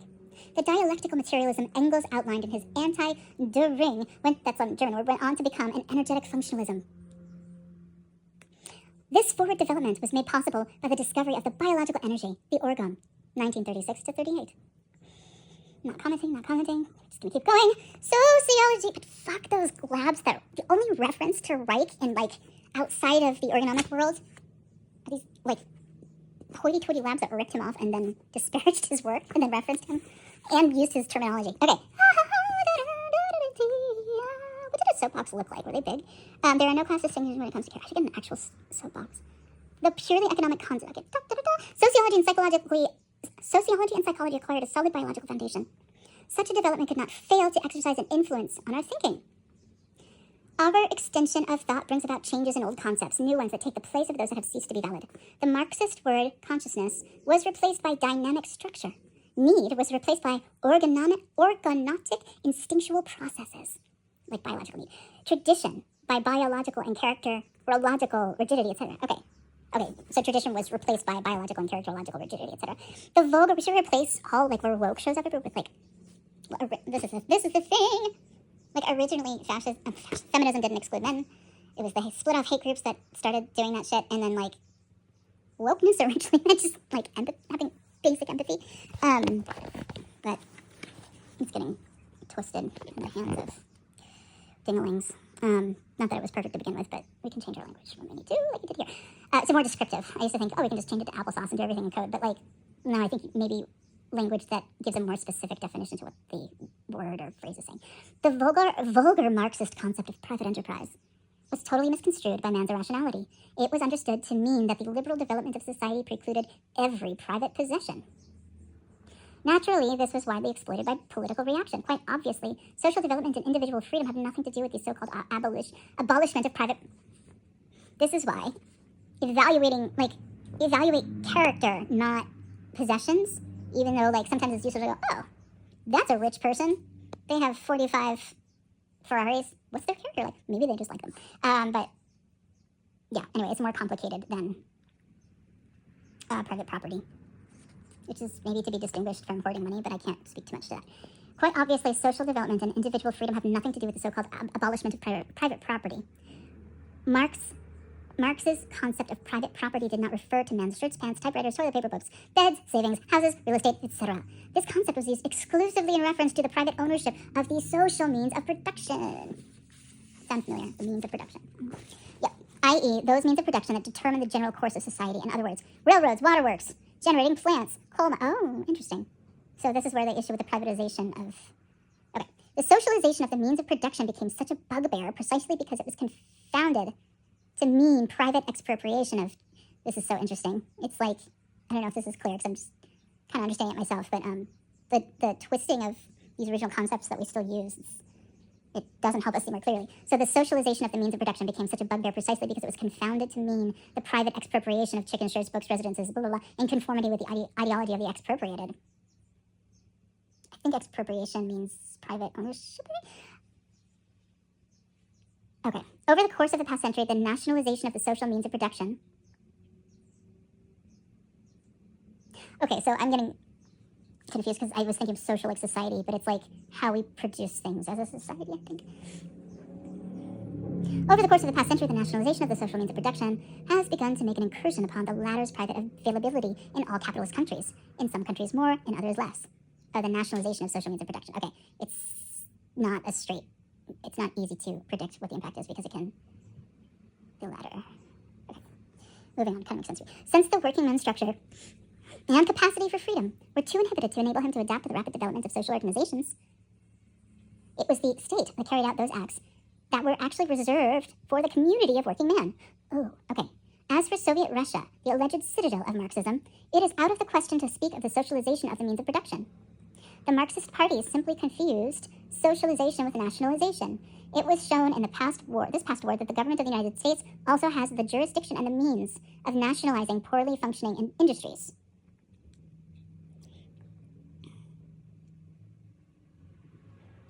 I'm going to have to understand this a little more. A socialization of the means of production, their transfer from the private ownership of a single individual to social ownership, sounds a lot less horrible when one realizes that today, as a result of the war, only a few independent owners remain in capitalist countries. Interesting. Whereas there are many trusts that are responsible to the state.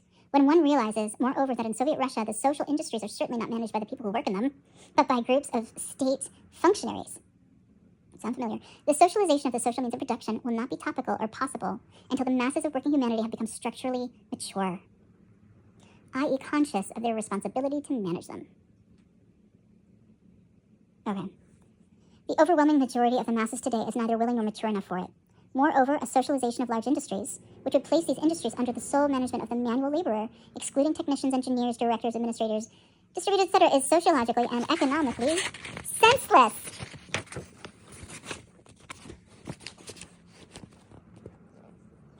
Today, such an idea is rejected by the manual laborers themselves. If that were not the case, Marxist parties would already have conquered power everywhere. This is the most essential sociological explanation for the fact that more and more the private enterprise of the 19th century is turning into a state capitalist planned economy. It must be clearly stated that even in Soviet Russia, state socialism does not exist, but a rigid state capitalism in the strict Marxian sense of the word. According to Marx, the social condition of capitalism does not, as the vulgar Marxists believe, derive from the existence of individual capitalists, but from the existence of the specific, quote, capitalist modes of production. It derives, in short, from the exchange economy, and not from use economy, from the paid labor of masses of people, and from the surplus production, whether the surplus accrues to the state above the society, or to the individual capitalist through their appropriation of social production. In the strict Marxian sense, the capitalist system continues to exist in Russia, and it will continue to exist as long as masses of people are irrationally motivated and crave authority, as they are and do at present. I have learning there. So, the sex economic psychology of structure adds to the economic view of society as a new interpretation of man's character and biology. The removal of individual capitalists and the establishment of state capitalism in Russia in place of private capitalism did not affect the slightest change in the typical helpless, subservient character structure of masses of people. Moreover, the political ideology of the European Marxist parties was based on economic traditions that were confined to a period of some 200 years, from above the 17th to the 19th century, during which the machine was developed.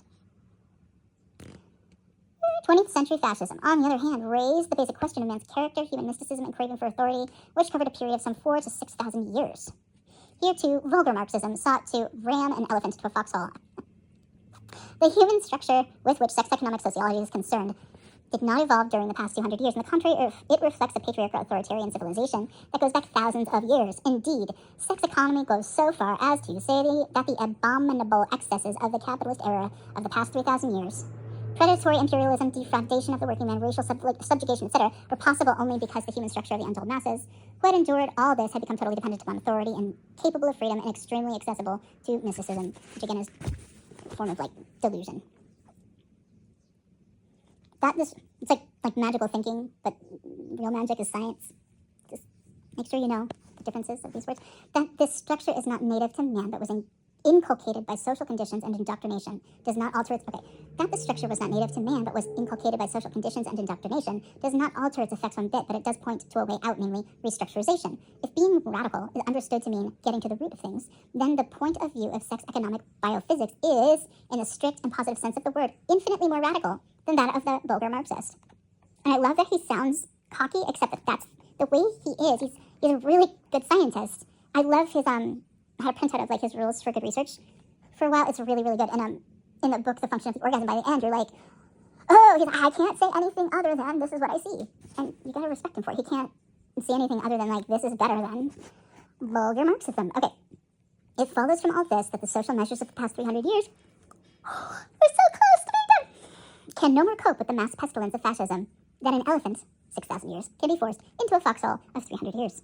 Hence, the discovery of natural biological work democracy in international human intercourse is to be considered the answer to fascism. And I don't think he means intercourse sexually. I think he means relation, how we connect across humanity as a whole, I think. Yeah. This would be true even if not a single contemporary sex economist, orgone biophysicist, or work Democrat should live to see its complete realization and victory over irrationality in social life. Wilhelm Reich, Maine, August 1942. I've stayed in his cabin where he raised his kids. I've seen his handwriting where he took down phone numbers, couldn't find a piece of paper, and stood in his lab. It's a really beautiful place, Oregon. Let's read a little bit of the glossary. Oh, the glossary is short. Let's read a little bit. Bions, or biopathy, anything that is... character structure. An individual's typical structure, his stereotype manner of acting and reacting, the orgonomic concept of character is functional and biological, and not a static psychological or moralistic concept. Orgone energy, primordial cosmic energy. Orgone energy is primordial cosmic energy, universally present and demonstrable visually, thematically, electroscopically, and by means of Geiger-Müller counters in the living organism. Bioenergy, life energy. Discovered by Wilhelm Reich between 1936 and 1940. He only discovered it probably for the West because the East had been using it for a long time. But he did discover it in a different, a real secular scientific way. He made films of vesicles turning into other things. Okay, ergonomic energetic functionalism, the functional thought technique that guides clinical and experimental organ research. The guiding principle is that of the identity of variations in the common functioning principle. CFP. This thought technique grew in the course of the study of human character formation and led to the discovery of the functional organismic and cosmic orgone energy, thereby proving itself to be the correct mirroring of both living and non-living basic natural processes. Okay. Sex economy. The term refers to the manner of regulation of biological energy, or, what is the same thing, of the economy of the sexual energies of the individual. Sex economy means the manner in which an individual handles his biological energy, how much of it he dams up and how much of it he discharges orgastically. The factors that influence this manner of regulation are of a sociological, psychological, and biological nature. The science of sex economy consisted of that body of knowledge that was derived from a study of these factors. This term was applicable to Reich's work from the time of his refutation of Freud's cultural philosophy to the discovery of the orgone, when it was superseded by orgonomy, the science of the life energy. Okay, so sex economy preceded orgonomy, which makes sense, because it's very hard to define sex economy for like what we think about now, but the science of life energy makes sense. Sex politics. The term sex politics or sex political refers to the practical application of the concepts of sex economy on the social scene. Like, you got, some dude in a room opening some, like, that has power, be like, let's go, everyone have orgies. That it's very sloppy for anyone to only spend that much time glancing at this and making that conclusion, but it happens. The name of the German organization, vegetotherapy, with the discovering of the muscular armor. The character analytic therapeutic process was modified to liberate the bound up vegetative energies, meaning they're not moving, thereby restoring to the patient his biophysical motility. The combining of character analysis and vegetotherapy was known as character analytic vegetotherapy. The later discovery of organismic orgone energy, bioenergy, and the concentration of atmospheric orgone energy with an orgone energy accumulator, which is why he moved to Rangeley, Maine, because it was the air was right for it, necessitated the further development of character analytic vegetotherapy into an inclusive biophysical orgonomic therapy, which is what I was in for a period of time with someone that was trained by someone Reich trained. So it was that original lineage, and she was great. She would have me look into her eyes, and she was like, I want to feel your anger. And it was because she said I had so much anger in me and that I was hiding it. Okay, work democracy. Natural work democracy is the sum total of all functions of life, governed by the rational interpersonal relations that have come into being, grown and developed in a natural and organic way. What is new in work democracy is that for the first time in the history of sociology, a possible future regulation of human society is derived not from ideologies or conditions that must be created, but from natural processes that have been present and have been developing from the very beginning. Okay, I'm going to conclude this by saying, welcome to the hierarchy. Yeah, I think I'm not even going to talk anymore. Gaia rules, humans drool when they are not connected to our cosmic life energy and all that means. Okay,